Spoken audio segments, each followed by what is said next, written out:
Bienvenue dans cette vidéo où je vais vous proposer un combiné de 3 matchs pour demain dimanche le 5 décembre.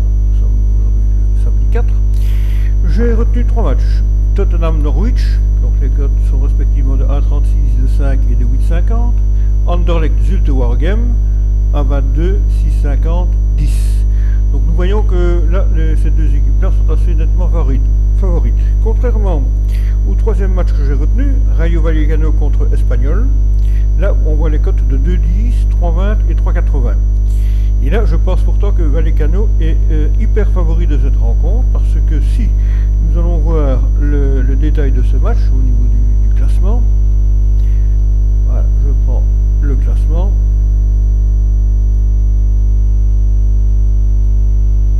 Nous voyons que Vallecano a 24 points, l'Espanyol en a 20, donc la différence n'est pas énorme.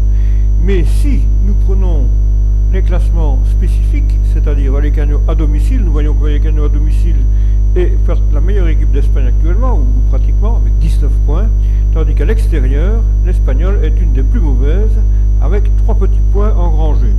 Donc là est la différence, et à partir de là, j'estime que la cote de 2,10 pour la victoire de Vallecano est vraiment un cadeau. Bien, j'ai reporté les cotes sur mon combinator. Voilà. Donc ce sont les cotes que nous avons vues sur Flash Score. Et qu'est-ce que cela donne au niveau du combi?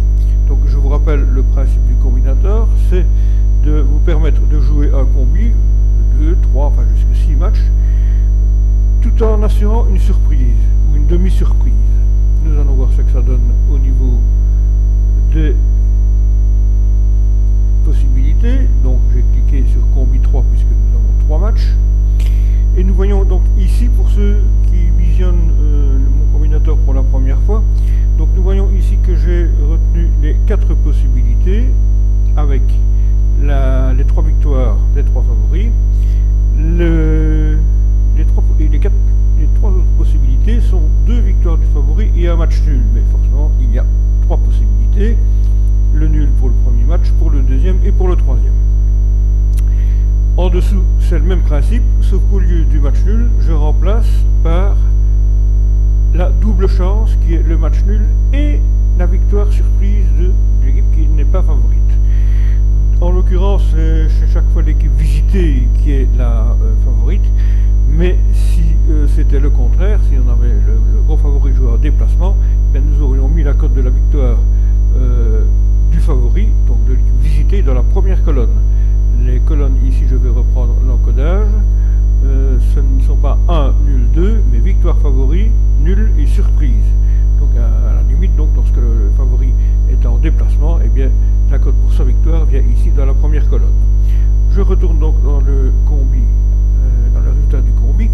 Donc nous avons ici dans la première case le résultat de chaque combinaison, de la cote globale de chaque combinaison, qui correspond donc, dans le cas des 3 victoires du favori, à 1,36 fois 1,22 fois 2,10, donc le combi tout à fait simple. Ici, en fait, chaque combi est relativement simple. Ici, on pronostique le match nul du premier match et les 2 victoires dans les matchs 2 et 3.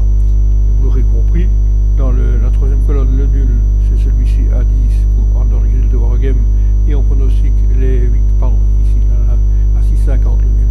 Et on pronostique les victoires de Tottenham et de Rayo Vallecano, et ainsi de suite. Le principe est exactement le même donc dans le deuxième tableau, sauf qu'au lieu de prendre la cote du nul ici, on prend la cote de la double chance 2, donc entre les deuxième et troisième colonnes. Forcément, on ne va pas reprendre une double chance avec la victoire du favori, puisque on la joue déjà ailleurs. Donc ici, ce sont les combinaisons. Par exemple, ici, la première à 8,07, c'est la double chance à 3,15, donc Tottenham fasse match nul ou soit battu par Norwich, avec la cote de 1,22 et de 2,10 pour les victoires des favoris dans les matchs 2 et 3. Voilà donc le principe général. Alors on peut moduler. Qu'est-ce que c'est que moduler? Eh bien, c'est dire sur le combi classique avec la victoire des favoris, je garde Et dans ce cas-ci, je mets 0 sur la victoire des 3 autres matchs. C'est-à-dire que si il y a une surprise ici, voilà, eh bien, je ne gagne rien, je ne perds rien.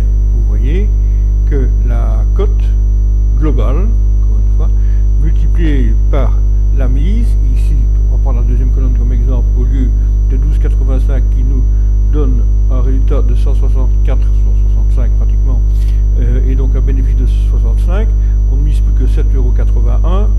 De nouveau, dans la pratique, on va arrondir légèrement, évidemment, on ne va pas jouer des 1 centime. Et donc en multipliant la cote par la mise, on arrive à juste 100 €. Donc on récupère la mise globale. Bon, même chose dans l'autre tableau.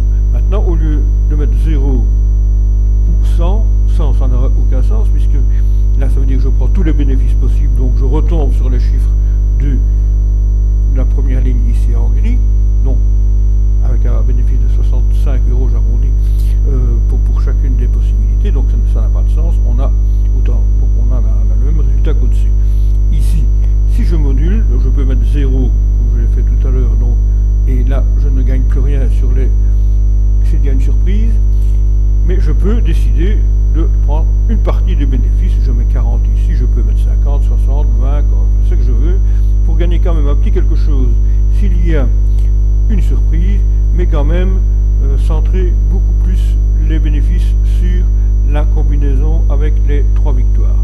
Et exactement le même principe ici, au lieu de mettre 40, je vais mettre, je sais pas moi, 65, on met ce qu'on veut, et voilà, de nouveau là on obtient un petit bénéfice sur le, évidemment, ici les codes sont plus basses, hein, avec la double chance qu'avec le match nul, forcément, puisque on joue en fait sur 3 possibilités carrément. Alors, donc ici j'ai quand même un petit bénéfice, mais je garde une marge plus importante, un bénéfice plus important sur la combinaison avec les 3 victoires. Donc voilà, j'espère que ce petit exercice vous ouvre les yeux sur une autre manière de parier et de sécuriser les pronostics combinés. Si vous avez des questions à ce sujet-là, vous avez mon adresse email, ici probetting2015@gmail.com.